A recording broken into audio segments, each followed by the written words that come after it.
Hi, this is Gautam. Welcome to the fifth episode of the Kerala book list. If you're interested in books set in Kerala or about Kerala, do look at the description for the playlist. And for the fifth episode, we'll be looking at a magisterial non-fiction work, The Ivory Throne by Manu S. Pillai.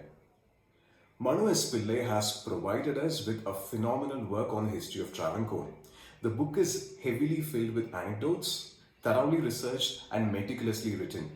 Though leaning on heavily into 19th century and the early 20th century, it definitely has several events spanning across the 400 to 500 years of Kerala history. Travancore was one among the 565 princely states which existed before independent India. Now, these princely states were not under the direct control of the British, but they had their own rulers. Now, the initial few chapters establish how the Travancore princely state comes into being, the characteristics of the royalty and their exclusive may be a strong word, but still, and their predominant matrilineal system of succession.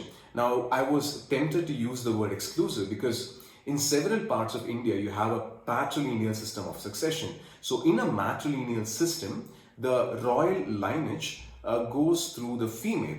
So, if you don't have a female heir in the royal family, then it becomes challenging. The lineage ends.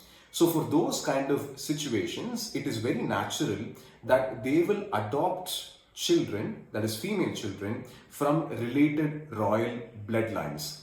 And after the description of few chapters, we have the adoption of two sisters who will go on to become Maharanis, Maharani Sethu Lakshmi Bai and Sethu Parvati Bai, and the adoption is in the year 1900. Now, as the years pass by, we see that both the Maharanis who were adopted at a very tender age go through different phases of education, learning royal etiquettes, marriage and motherhood. Year 1924 is very crucial because that is when Maharani Sethu Lakshmi Bai takes over the administration, because the sovereign Maharaja Chitra Tirunal is only 12 years old and he will not be able to eligible to take over the administration until he becomes a major.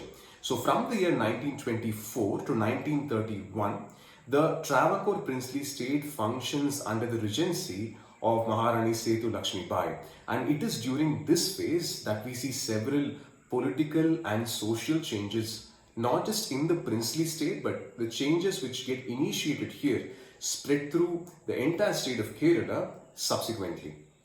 Manu S. Pillai writes in great detail about the administrative challenges and how the senior Maharani was able to tackle it during this phase of 1924 to 1931.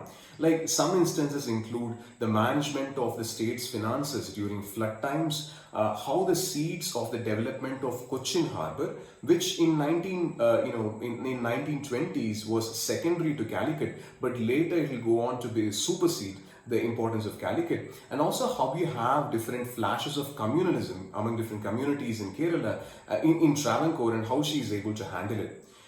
Possibly the two significant events which happens during her regency include the Vaikom Satyagraha, which will lead to the phenomenal and important temple entry legislation in the year 1936, which is during the Maharaja's time period. And the second thing, the legislation to end the matrilineal system in Kerala, which is passed in 1925.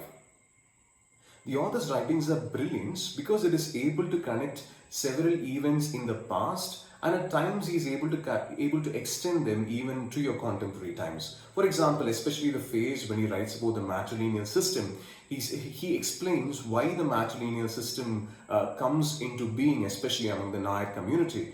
Because when you follow a matrilineal system, women hold on to property, and especially if the society involves several wars, men would naturally die more compared to women. So even if a family loses a father, now the family has the security of property and the family is able to continue and the society doesn't fall apart. So the reasons why the matrilineal system comes into being, and slowly why the matrilineal system falls out of favor in the 19th and the early 20th century. So what changes initiate the factor, and what contemporary phenomenon can we connect when we move with the change of the matrilineal to the patrilineal system? I just want to read a very small passage. This is in page number 188. So this is when the legislation is passed and the system is bypassed. It goes like this. In the 5 years that followed Sethu Bai's historic legislation, 33,000 Tarawats were partitioned in Travancore and property worth over 4 crore rupees was divided among the Nayars.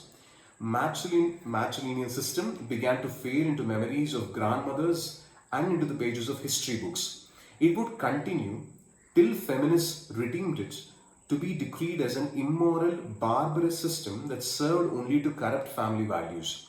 Covertly, however, women in Kerala would always remember the good old days when the Tharawad gave them a place and voice against the unmistakable chauvinism that replaced attitude towards the female, a problem that endures to this day.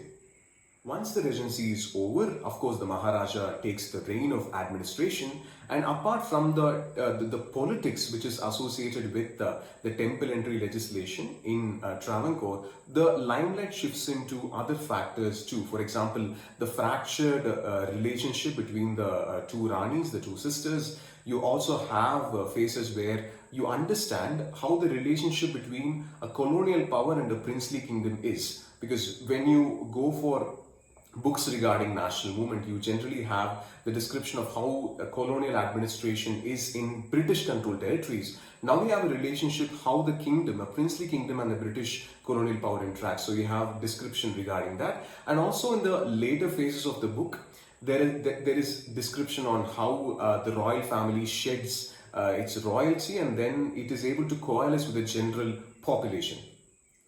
The book's success lies in its acknowledgement of both the core and the peripheral conflicts, like how caste is very important for usurping power, the ever-present tussle for supremacy among different communities, among the Brahmins, the Christians, the Nayars and the Idavas, and how in the last decade of the princely state of Travancore, you see the Divan, Sir C.P. Ramaswamy Iyer, controlling larger part of the administration. The book is a heavyweight, not just in terms of size, but also scholarship and brilliance. So if you're looking for a book which would, talk in depth about the history of Kerala, I would definitely recommend that this is the first place you should start with. That's it for now, and I will be redeeming the Kerala Booklist episode. So for the second Sunday of next month, meet you with another book in the playlist. That's it for now.